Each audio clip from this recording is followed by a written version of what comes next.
Hey guys, today I'm gonna teach you guys how to play Jayce in the top lane in Season 11, guys. We're going to be watching a very specific player. This guy is currently destroying solo queue with Jayce, and he's a challenger player and has about 1012 LP at the moment, guys. Today we're gonna be watching him, and I'm also going to be teaching a lot of stuff about Jayce as well. So with that being said, let's just get started. So, as for the runes that this Jayce player is using, he's taking Conqueror as the main keystone, taking Triumph with Bloodline, with Cut Down, with the Biscuit Delivery, as well as the Magical Footwear, taking 2 points into the Adaptive Force, as well as Armor. He also takes TP with Flash. I pretty much recommend this all the time, guys. You generally don't want to be swapping this around. TP and Flash is pretty much the best you can go for. This man also maxes out his Q first all the time, then maxing out his W as secondary, and then maxing out his E as last. You also want to be taking a Doran's Blade pretty much 90% of all the matchups that you're going to play. Doran's Blade is always going to be the best choice for playing Jayce. Anyways, as for Jayce, guys, also the entire full build, I'm going to leave the entire build that this guy is using, but also the best build. I'm going to leave it all inside of the description below, so don't forget to check that out as well, guys. Anyways, with that being said, he's currently playing in the matchup which is the Aurelia one. This is actually kind of an interesting matchup. Now, what this guy is currently doing, he was actually waiting inside the brush, seeing if he could actually do like the level 1 cheese on the Aurelia. Now, a couple things to note about Jayce, guys. Jayce is Jayce should be played in like a very, very aggressive way. And as shown right here, he's trying to look for auto attacks on the Aurelia, trying to like deny the XP against him. Now, a couple things to note about Jayce in general. If you actually are going to poke out your opponent at level 1, make sure that after you actually hit your opponent, you auto attack your opponent, you Q your opponent, make sure you actually enter a brush afterwards. Because most of the time, if you walk into the wave of your opponent, the minions are going to hit you if you actually try to like poke Aurelia. You're going to take the minion aggro, which you don't want. So make sure you actually use the bushes to your advantage by going into them. Now, as you guys can see right there, Jayce is actually pretty strong at level 2 and 3. He's trying to like do the cheese at level 3. Jayce just got to level 3 using the creeps to his advantage, sidestepping Aurelia's stun and directly going all in afterwards, guys. When you have like a majority of creeps on your side after playing like really aggressive at level 1, you're like kind of like building up the creep wave. You always want to look into fighting, because if you have the majority, you will win. He also went for like a QE afterwards, trying to hit Aurelia when she was farming. Now the first item he's gonna buy is a secondary Doran's Blade. This is something you could do every game, but keep in mind that in Season 11, the Omnivamp no longer stacks. It's now a unique passive. Anyways, Jayce currently has the item advantage, guys. You want to be looking around the fight if you have the item advantage. I don't really know what was going on with Aurelia, but she thought that she could farm up and then accepts the fact that she dies afterwards. Alright. Guys, when you are coming back to base after teleporting, you will always have an item advantage. If you actually have the item advantage, you always want to look around going for like an all-in, because usually when you get the item advantage, you will always win. Always keep that in mind, guys. It is very important that you use this to your advantage. Same thing with what I've explained previously about the level 1 and 2. It's kind of like a similar concept with like cheesing at level 2 and 3 with more creeps in your end. It's pretty much the same concept. Anyway, so far Jayce is playing it really, really clean, guys. He's pretty much taken this champion to his advantage, constantly like poking down his opponent whenever Aurelia gets close. Also keep in mind that you don't want to swap too much around with your with Jayce. At least if you're in the lane. Because if you're constantly like swapping around, you're making yourself vulnerable to the 6 seconds that you can't actually transform. Like, keep in mind, every time you transform, that's 6 seconds of being unable to transform back. Which is a huge thing. Sidestepping Aurelia stun. Look at that, guys. Jayce is a ranged champion, right? Jayce can constantly stand in between the creeps and Aurelia, denying the XP, guys. Aurelia is unable to farm properly because Jayce is always able to like stand in between. Making another advantage here. He's putting the lane into a slow push. And what this does is like the moment that this entire lane gets pushed into Aurelia, Jayce will be able to walk up and throw like free auto attacks and Qs at Aurelia. Look at this. The creep wave is absolutely massive. And this allows Jayce to like walk up and actually like completely poke down Aurelia. Look at this. Taking down the fight because he has the creep advantage. Completely taking down Aurelia, guys. One of the most powerful things with Jayce is actually like being able to build up your creep wave and then pushing that directly into the turret. It's so powerful, guys, when playing Jayce. Now he can back to base again. He has like such a massive advantage already. Now he can, he's going for Lethality here. He's going to be buying the eclipse item soon. Like, eclipse on Jayce is currently the best mythic item out there, guys. Eclipse on Jayce is honestly so broken.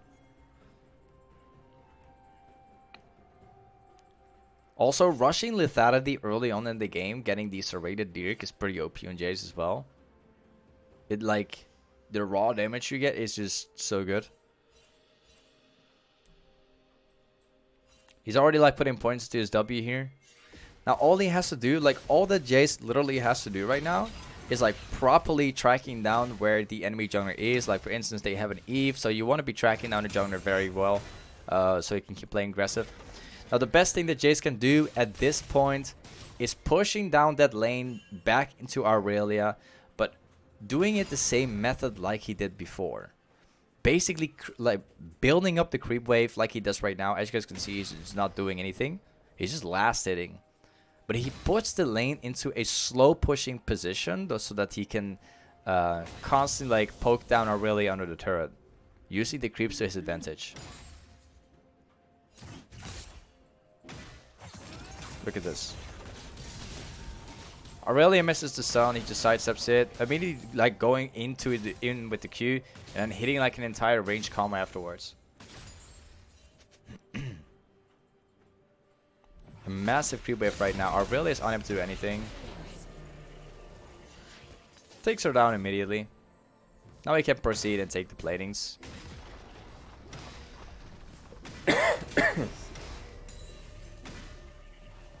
You see, guys, this is how you like properly snowball a lane with Jayce as well.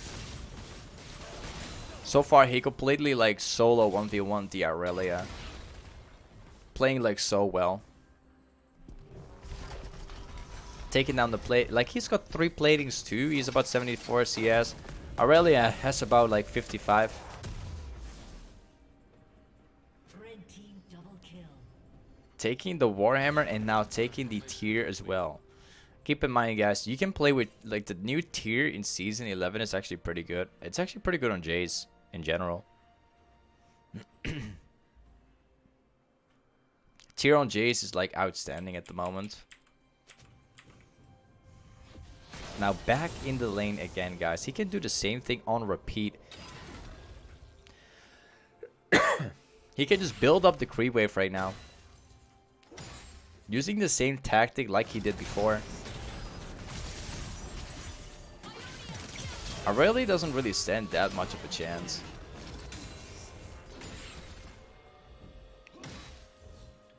Takes her down immediately. Has a contra ward in the river for when Eve comes. Standing about 4-0 right now. He can't be stopped anymore.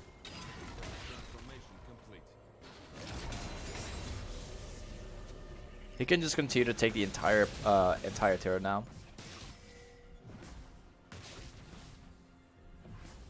Before he goes back to base, he, instead of like taking down the turret altogether, he's actually like allowing the entire wave to die under the turret so that Aurelia is missing out these creeps as well. This is very smart, guys. Oh, Eve is on the way. I think this is where Jayce is probably gonna die. Probably. It would be interesting if he still gets away from this one, but I believe this is where he goes out. Oh, he's actually managing to get away, sort of. There's still Taric and the other guy here.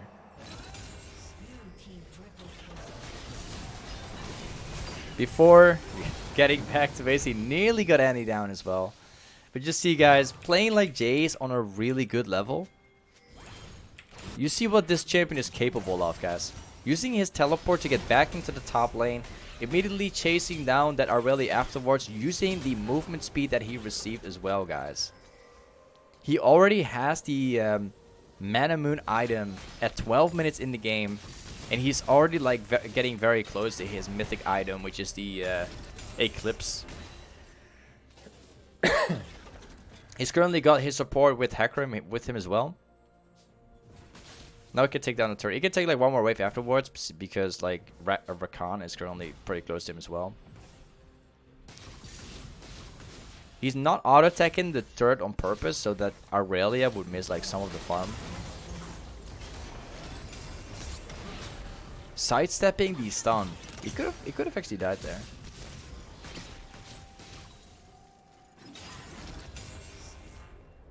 Hecarim will take the kill.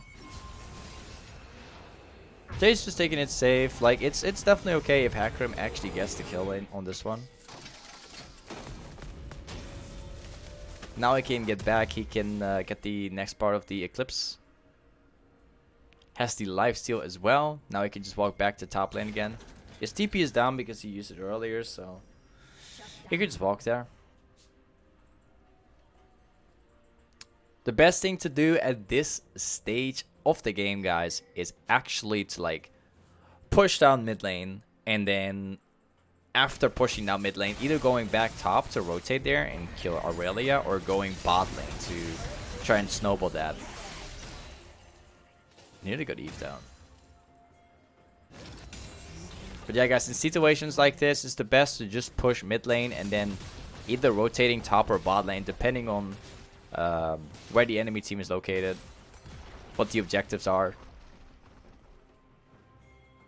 Top lane is currently being pushed in with lots and lots of creeps, pushing directly into Jayce.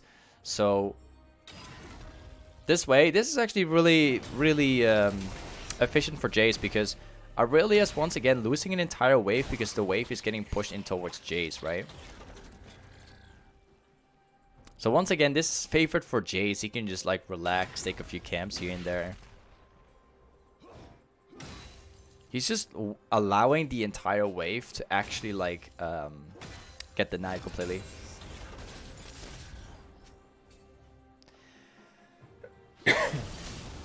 Sees Aurelia coming back, just immediately like engage on her afterwards. Gets down another kill on Aurelia.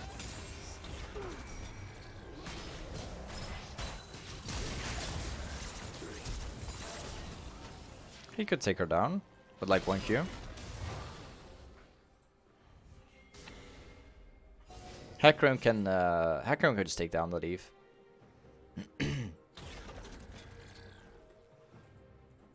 He was kind of like waiting around, just, you know, sitting there waiting for Eve to show up, but she didn't show up at all in the end because Hecarim is there too. Now he has the manamunu, and he has the eclipse. Also taking mercs into their team because they have like, don't forget that they have like an Annie who has like a lot of CC. They have an Eve which is AP and have a lot of CC too. They have like Aurelia with CC as well as Taric as well. So it's very good to actually have mercs in this game. Now don't forget guys, if you actually want to see the entire full build of this guy, I'm leaving down the entire full build inside of the description guys, don't forget that. Now to be a little bit more efficient, taking down the jungle camp is, before going back top is always a smart choice.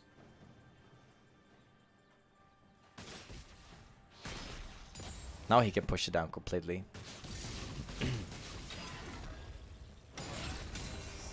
Eve is currently missing on the map, so he can push, but he has to be very careful with how he walks down here. Aurelia is back in the lane. Eve is currently showing up on bot lane, so he doesn't have to worry about it too much.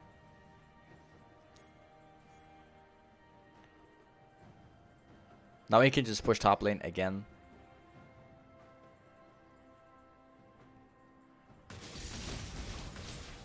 His TP is on a 40-second cooldown. The dragon is spawning within a couple seconds right now. So once his TP comes in, he can just TP down there and help them out as well. He could just continue. He could just continue to like push top lane and then force Aurelia to stay. The thing is, like, half the team, the enemy team, is missing.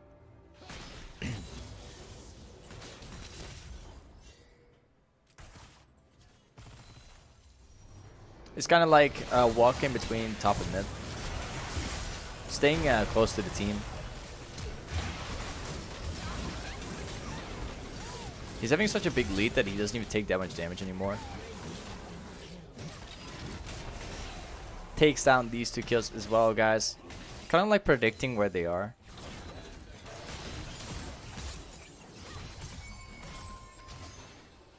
I think Jayce has never been hit by a single stun before.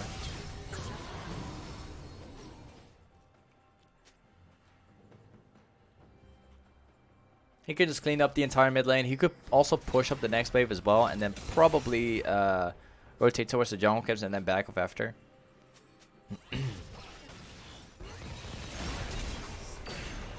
Sidestepping everything once again. I think Jayce has never been hit a single time by a stun before.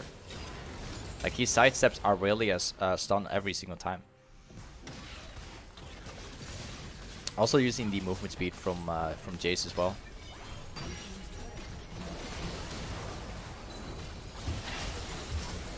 Oh, they could take it down Eve. This is kind of like a cleaning up process here for Jayce. That guy goes down as well. Jayce is about 10 kills right now and is pretty much unbeatable. Like, this is kind of the way how you want to play Jayce, guys. This is kind of the way how you want to play Jayce here.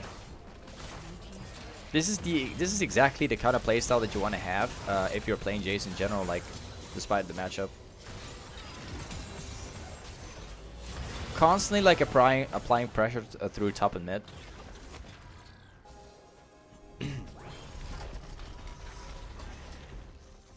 Now I can backport to base. He can get like a whole new item. He could buy a ghostblade now at this point. Yeah, he's getting a ghostblade here. Look at that.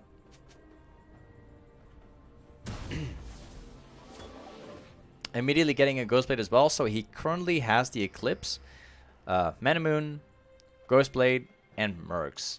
He still has 2 Doran blades. He could sell like one of them later, once he actually purchases like a new item. It's good to like one piece of advice, guys. Usually people like tend to like sell these items early on. You should actually never sell Doran items at all, because even if you're like 10 minutes in the game, they still provide like a lot of HP and damage. It's not really worth like selling these items to complete your item most of the time, because the Doran's blade still provides like 8 damage, where and also like 80 HP, including the Omnivamp as well. Usually you don't want to sell that. All that's left to do now for the team is to push down mid lane and then rotate towards the Baron.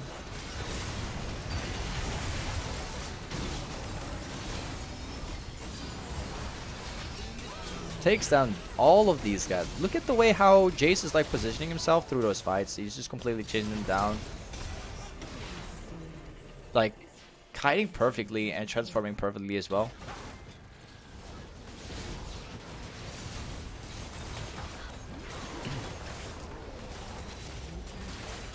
All I have to do now is just push down to this inhibitor. Rotating towards the Baron, guys. Now, the only concern is that Hecarim is currently dead, so it would be a lot better if they take down the jungle camps right now, then backboard, push mid, and then rotate towards Dragon. That would be the most efficient now. You see here, guys, Jayce is taking down every single camp right now. He's going to go back to base very soon. They can take the Dragon for free and then rotate towards the Baron as well.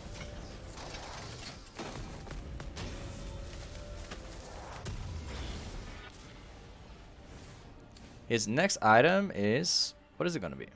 More Lethality. He's even buying even more Lethality. Probably getting like Edge of the Night now. Like Edge of the Night on Jayce is pretty strong too.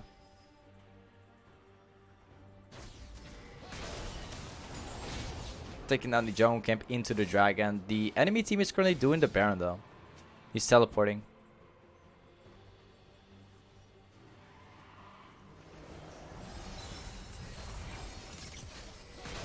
This one's gonna be free for him. He's staying on the top left of the fight so that they cannot escape, to ensure that they won't get away, right?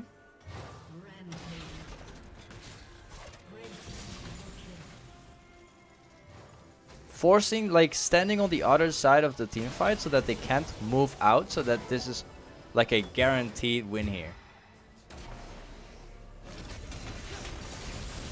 Now they could just finish. The game is going to end here. Honestly, guys, this is pretty much the way how you want to play Jayce. Like, this is... he plays this super efficiently. Like, he positions very, very well. His laning, like, that's typically how you want to play Jayce in the lane, guys. Anyways, thank you for watching today. If you guys actually want to see challenging games from me, I'm streaming like 6 times a week. Pretty much streaming almost every single day. There will be a link inside the description. But anyway, guys, hey, thank you for watching, and I'll catch you guys up on the next one. Peace.